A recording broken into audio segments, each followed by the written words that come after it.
First mistake that side proposition makes, Mr. Speaker, is they are not concerned at all about the fact that the women are getting tortured, but the fact that the women are not being paid for getting tortured. That's a very wrong characterization which came across through three speeches, Mr. Speaker. They showed it as only way out for these particular women from these regions, and they completely forgot to engage with our idea or characterization of these men, these agencies, and these women and their family, and they only concede to the fact that this is the only way out. This is something that they decide, like they choose to do anything. We deny such choices, Mr. Speaker, and we think that they had very simple burden which was twofold. First, to show us that these women will be better off through these mail order subscriptions. But the second is these tortures will be lessened in either of the two countries, Mr. Speaker. We see they have proved to us none, because they could not show us one analysis as to why or what would ensure or incentivize these men to continue to sponsor these families for the bride, or even to provide the bride with something, even the basic five necessities, Mr. Speaker. We think the only solution they came up with the role of agencies, which will be rebutted later in my speech.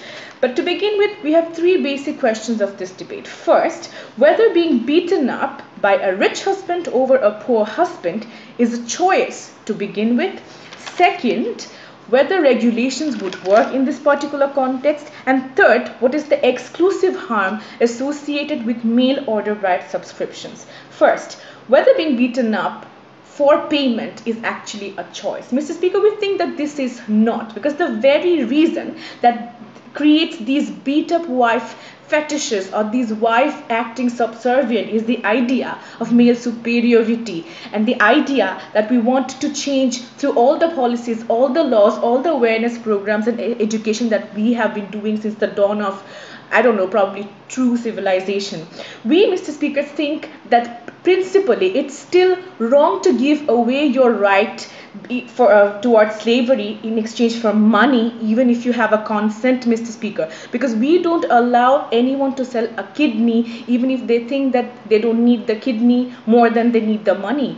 We think that we banned slavery for everyone, Mr. Speaker, and we did that even for those who did not have any alternative jobs to begin with, or to reorganize their life, even with those who had loving masters, even with those who took this job as their destiny, Mr. Speaker. Why did we do so? Because we had a bigger social role to play, is to safeguard even those blacks who did not accept the change of this mindset, Mr. Speaker. We think that allowing such measures would actually make all our policies to safeguard women through affirmative actions, marital rape, wage equality, or dowry irrelevant and redundant, Mr. Speaker, where it's really raw in these third world countries having introduced these new policies, Mr. Speaker. We think this sends wrong messages to women, to men, and to the next generation, Mr. Speaker, who grow up with the idea of the fact that some women are actively choosing the fact to remain subservient, obedient to men for getting money or for monetary incentives. This would further incentivize the parents, Mr. Speaker, to grow up, groom their child, their daughters in a way that they're obedient and they fit in to the mail order subscriptions, Mr. Speaker, because if you go into the websites, you see that how their descriptions are written is something that is extremely even not human. We think, Mr. Speaker, that these sorts of things will ensure that we create a further chain of bigotry and further chain towards social prejudices from which we are trying to change to begin with. Secondly, Mr. Speaker, why would regulations not work?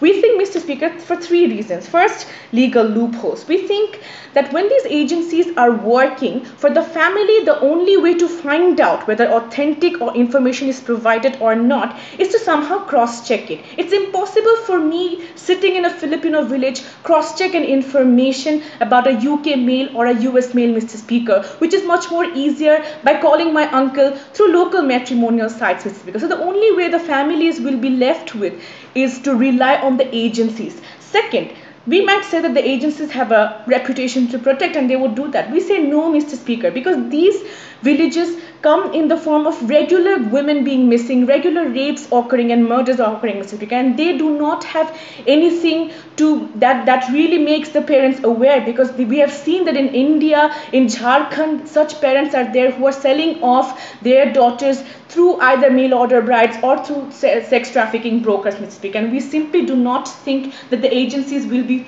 held accountable by anyone, especially in these social contexts. Secondly, Mr. Speaker, the social loophole. We think that everybody concedes to the idea that there are risks associated with such mail order subscriptions, but that teenager girl groomed for such marriage still goes up and takes the gamble. Take the research on Chiang Mai, Thailand, Mr. Speaker, which has the highest rate of mail order bride subscription from Thailand.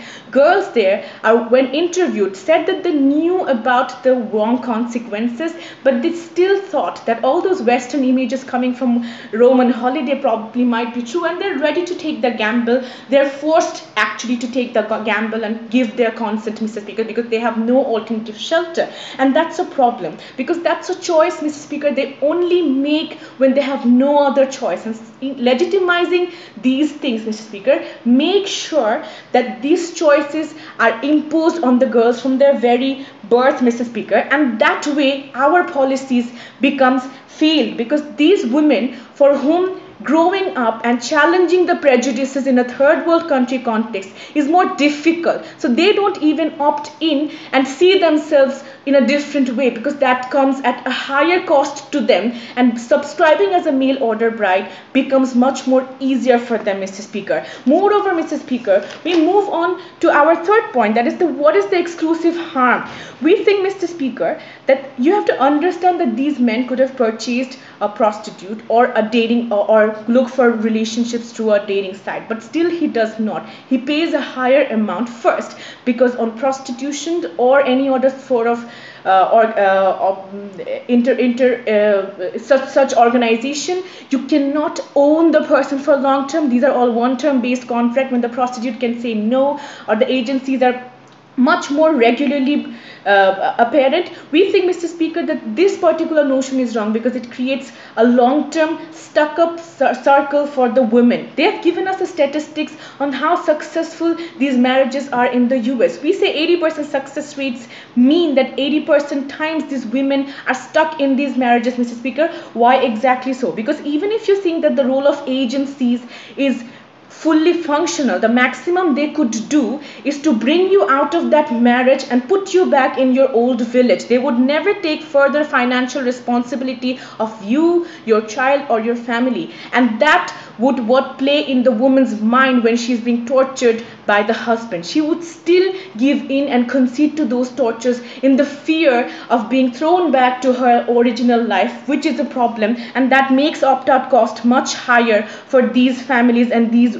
women, Mr. Speaker. We think that during the prenup agreement, the husband blackmails the wife, because if he says no, the woman loses the marriage. When she loses the marriage, she's thrown back and she's rejected, not in her community, but also she cannot subscribe for the mail order subscription with her history, unlike the men in those societies, Mr. Speaker. Because the food for thought is, why does this norm not take place between rich countries? And that is what we should think about. We are very proud to oppose this idea of legitimizing bride trafficking in the name of mail order brides. Thank you very much.